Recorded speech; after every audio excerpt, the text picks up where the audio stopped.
Hello, everybody, and welcome back once more to Doki Doki Literature Club. I'm TheOutbackAl. I'm hot for justice. I'm Yin&Jung. I'm Chibi Noob. And I'm NV Jitters. And we checked out a side story yesterday, and I think we're going to check out, because I think by doing that side story, we unlocked another one, which is always cool. So why don't we, check that out and see where we, because we get Trust Part 2. And we can see how this all goes.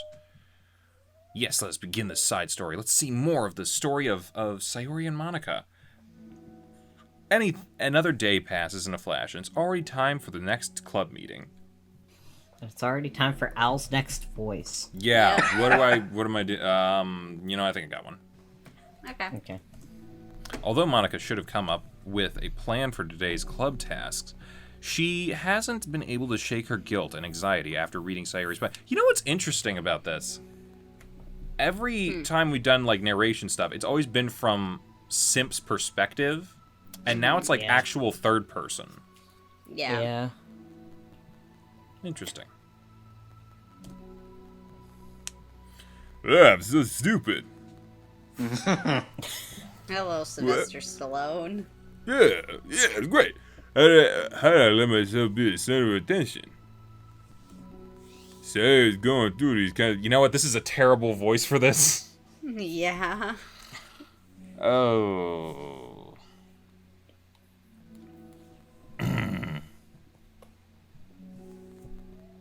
I don't want to do a funny voice for this.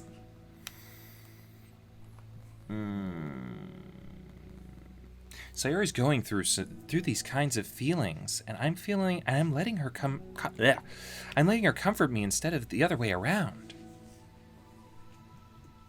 What kind of club president does that? This whole time, I didn't think to ask her about her own feelings. So much for the stupid vision. Sayori enters the club room with her usual smile. But upon seeing the downcast Monika, her smile quickly fades into an expression of concern. Monika, is everything okay? I'm really sorry. I'm such a terrible friend. Huh? What are you talking about? You're an amazing friend. Monika shakes her head. I was hitting on you so much yesterday. So much. And then cursing you out, I tell you what, something's wrong with my head sometimes. I made this all about myself. Even you said so yesterday. You told me that I'm trying to make the club that I need the most, right? But my problems are so trivial compared to yours. Sayori responds quietly. What are you talking about? But as she says that, her face darkens. Through the silence, Sayori mutters her realization. I left my folder here. Monika stares blankly ahead, unable to come up with a response. I wasn't ready to share those. Now you're worrying about me. I don't want that. But why? We're friends, right? Wordlessly, Sayori nods. Friends look out for each other. I want to be here for you as much as you're here for me. Another long moment of silence. The air is incredibly heavy. This is different. It wasn't just about you yesterday, it was about the club. Besides, things were so happy yesterday. You don't need to do this all of a sudden. I don't want it. I like happy. So, if you do this, then you're just being selfish. Monika massages her forehead, struggling through the frustration of such a paradox. It's understandable that Sayori isn't ready to share certain things. But as unfair as it is for Monika to pry, it's also painful for Monika to force herself to ignore the needs of her friend. I'm sorry I looked. I disrespected your privacy. No, I don't blame you for looking. You would have at least needed to check if it was mine. Yeah. Monica takes a deep breath. Okay. I understand that you don't want me to worry. And I think I'll be able to put this aside so that we can move on. But can you promise me something? Promise you what? Monica pauses to collect her thoughts. This is the Literature Club. It's a place where people can express themselves in the ways that life normally doesn't allow them to. That's the vision. In fact, it's our vision. Right the way into your heart, or whatever I said. So I just want you to promise me that you'll remember that too. It doesn't have to be right now, but I want to be here for you whenever you need it. I want us to be ourselves like this. Sayori smiles gently. I'll promise if you promise. Unable to help it, Monica returns Sayori's smile. I promise. Me too. As the conversation closes, the mood in the room is lifted. With that behind them, it's time to proceed with the club activities. So, you into me yet? Want to teach me about poetry? I feel like now I can do a weird voice if we want to. Once we get past the actual, like, oh, this is fucking serious. Yeah. But you can go back to Sylvester if you want. Hey, you want to teach me about poetry or something? Yeah. Huh? Yeah. But what about recruitment? Yeah, recruitment is fine. We'll just plenty of time for that.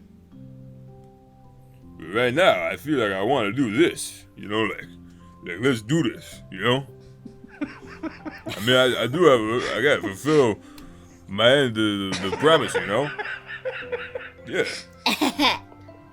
There's no way I could say no to that. Just don't expect much. I do a lot of writing, but it's not like I'm a scholar or anything. Yeah, that's fine. I'm not interested in writing. I think I just need like a little some motivation. You know what I mean? I never know where to start when it comes to writing poems. Starting isn't so hard. Yeah, it's getting You kind hard. of just need yeah.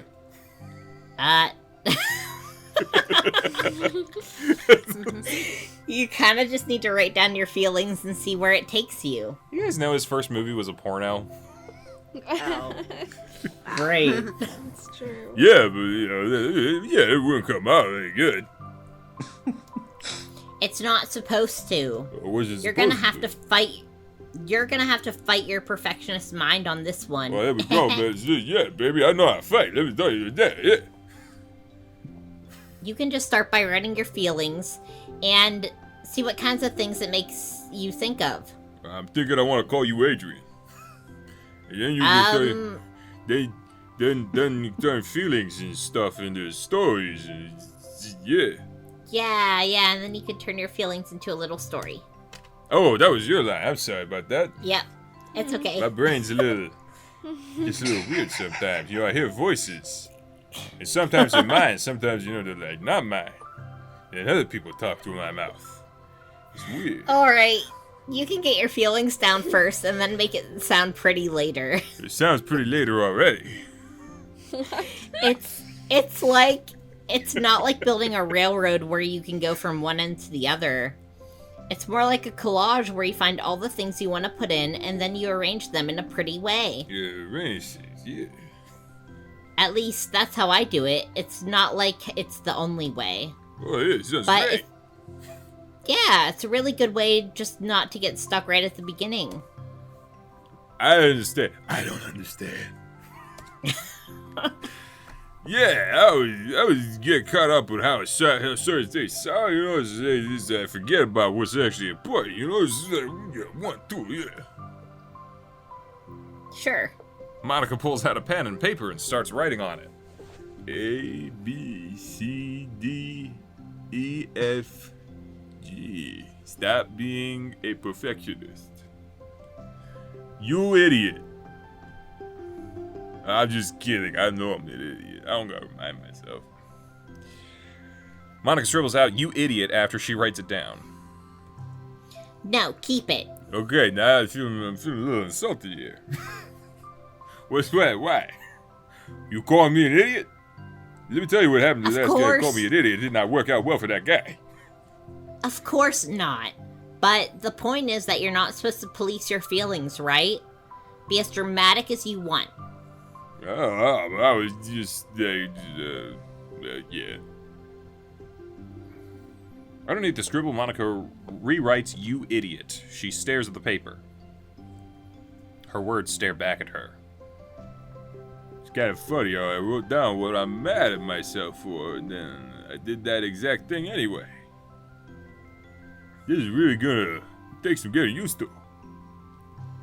I believe in you. Thanks. I do too. I mean. Me. Mean? But, you know, you. Not me, but you. You. Not me. Yeah? Monica continues to ramble, exercise, and jotting down her thoughts. It's surprisingly quiet. It's surprisingly quite a struggle to write without overthinking it. But after a while, with Sayori's guidance and encouragement, Monica's sheet of paper begins to look fairly lively, peppered with all of her random thoughts. Monica looks up and down at her sheet. God, it feels so, tense. Look at all this. I hate it. But it's all kinds of liberating. Mm-hmm. I can tell how hard you're trying. It makes me happy. I think you'll be good at writing poems. Oh, that's great. Don't give me too much. Don't give me too much credit. I had to try really, really hard at it. But I think it's something that I'll enjoy doing. With you. I really enjoy doing it with you, yeah. I'll stop. I'm just gonna stop because, this is getting kind of harassy a little bit. But you know, we still got some time. Let's try work on a new flyer. You know what I mean? You know what I'm saying? I won't be so picky about the language. Yay! Let's do it. Yeah, let's do it. Monica and Sayori proceed with their work. With each passing day, the two of them become more confident in the club. Not simply from their recruitment planning, but from the vision as well. As their bond strengthens, so does the essence of the literature club. Finally, they begin to truly feel it's only a matter of time before they find more members. But that is a story for another day.